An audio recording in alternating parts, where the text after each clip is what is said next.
Hao, ladies and gentlemen, I'm Yoshnari Nakajima, Deputy Director General of Japan Shortage Works Association. Thank you for giving me this opportunity. I'm honored. JSWA represents 1,500 wastewater utilities in Japan. Before I joined JSWA last year, I worked for Tokyo Metropolitan Government for around 40 years as a wastewater professional. So today, I present Tokyo's flood control wastewater service rather than a national-wide topic. I hope my presentation would be of use to Taipei City.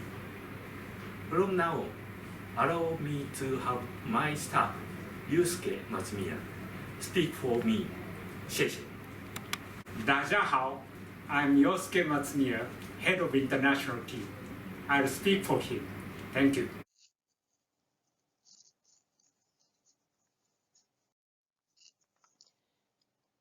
Tokyo is small in land but big as capital politically and economically. Today I talk mainly about the east side of Tokyo. It is a downtown. West and east have different wastewater service mode. In the east, TMZ, or Tokyo Metropolitan Government, is an exclusive service provider.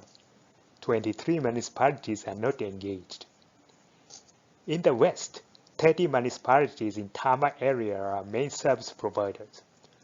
Although TMZ provides regional sewerage service to them, the municipalities are responsible for urban flood control. Tokyo's wastewater project started in the end of the 19th century to contain cholera outbreak. The master plan was made in the beginning of the 20th century. Basically, Tokyo's sewer is a combined system. Considering the importance of flood control and a limited plan and the limited width of streets, separate sewer system was judged as an infeasible option. So now Tokyo sewer network is 80% combined and 20% separate. Historically, the importance of flood control has never reduced. In the past, lack of drainage capacity and increasing runoff ratio from urbanization were blamed. Therefore, Tokyo has spent a lot of money to build and expand the system. However, floods are still a big problem. A recent focus is an intensification of rainfall events. Global warming is a suspected reason for the intensification.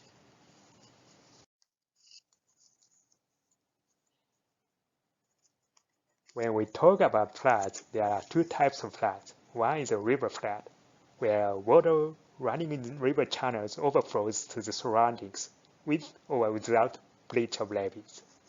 Another is the floods that take place when sewer drainage capacity is not enough to accommodate runoff into the network. This type is called urban flood. If we look at the statistics, urban flood accounts for 90% in damage cost.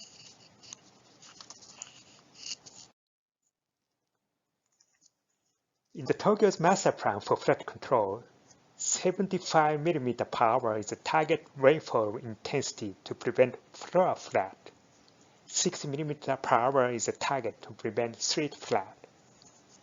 In Japan, the first floor or ground floor is elevated from the ground level. This is a tradition continuing long before modernization of society. It is designed to cope with high humidity. I think Taiwan has the same. Beyond the 75 mm per hour, safe evacuation is planned. Tokyo is making a gradual progress to achieve the targets. There are 4 pillars for management of floods. First, upgrade of physical infrastructure of rivers and sewerage. Second, runoff reduction in the watershed. Third, community resilience. Fourth, safe evacuation. Engagement of citizens and businesses, cooperation between public offices in charge of river, sewerage, and urban development are the key to success. What has wastewater service provider done structurally for adaptation? The answer is capacity increase on drainage and storage by building new trunks, storage facilities, and increasing pump capacities.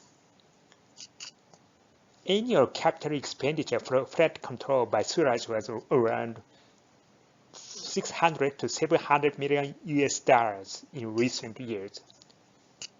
The difficulties are securing space both above and underground because of high densities.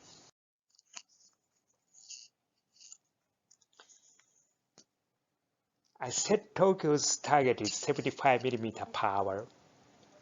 In some areas, the drainage capacity is still less than 50 millimeter per hour. Tokyo needs to finish projects to achieve 50 millimeter per hour as soon as possible.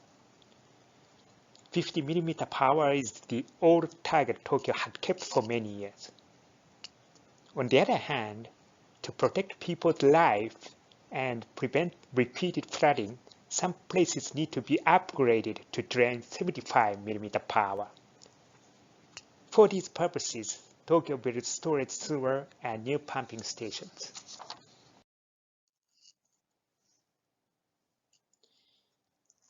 If you look at the areas where 50 millimeter per hour drainage projects are not completed, all those areas are not necessarily prone to flooding. The priority for funding the projects goes to valleys, bottoms of the hills, and where shallow trunks are in place. The priority to upgrade to 75 millimeter per hour goes to again shallow trunks, but in this case, projects to drain 50 millimeter per hour rainfall has completed. Another priority is where shopping streets runs underground extensively, such as Shibuya, Shinjuku, Ikebukuro, and Tokyo stations. If flooded there, it can be life-threatening.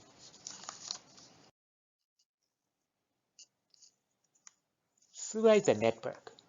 Once surcharged, sewer at the bottom of the hills and valleys is likely to be compromised. I told you shallow sewer trunks are hotspots. You may wonder or suspect the reason. Why is the sewer shape rectangular? Why so shallow? These sewers were small rivers in the past. When Tokyo built sewers rapidly, some small rivers were converted to sewers whose tops became streets. That is why they run shallow.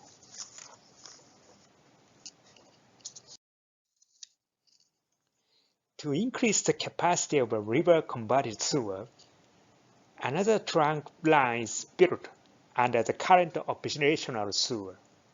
Of course, trenchless technology is used to build a new sewer, but finding a site for shafts is always difficult, as streets are often narrow with heavy traffic and structures on either side.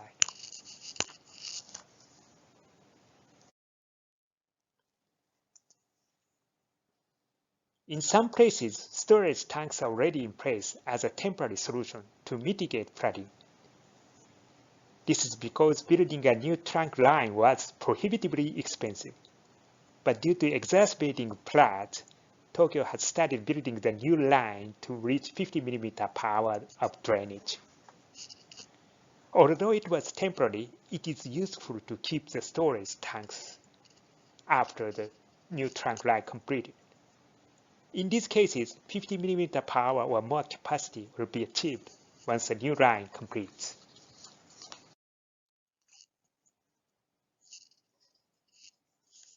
In other locations, new trunk lines are built to prevent floor floods with 75 millimeter per hour rainfalls.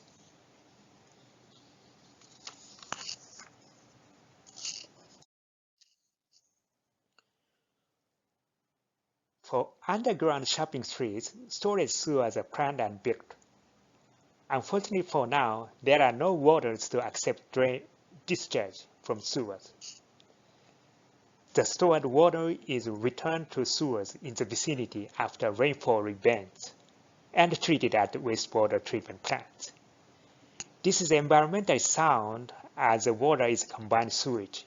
even if it is diluted. But the effectiveness of flood control by storage might be lower than by discharge.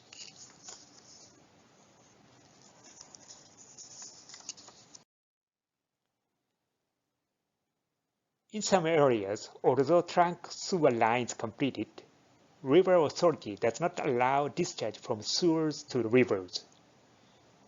This is because capacity of a river channel is not enough to accommodate the discharge. These rivers are mostly small and look like canals.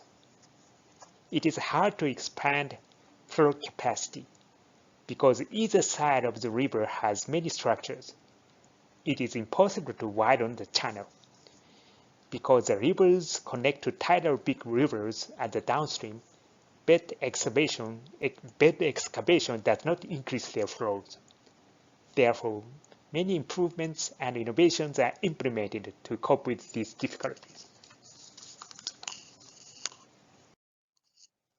Currently, 54 projects were materialized and 16 completed.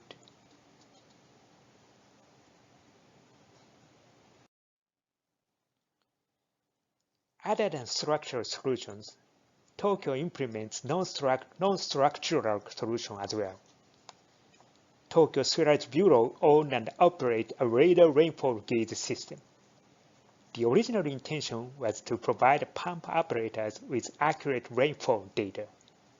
Tokyo has made it available for citizens too. It would help people to stay alert on extreme rainfall events.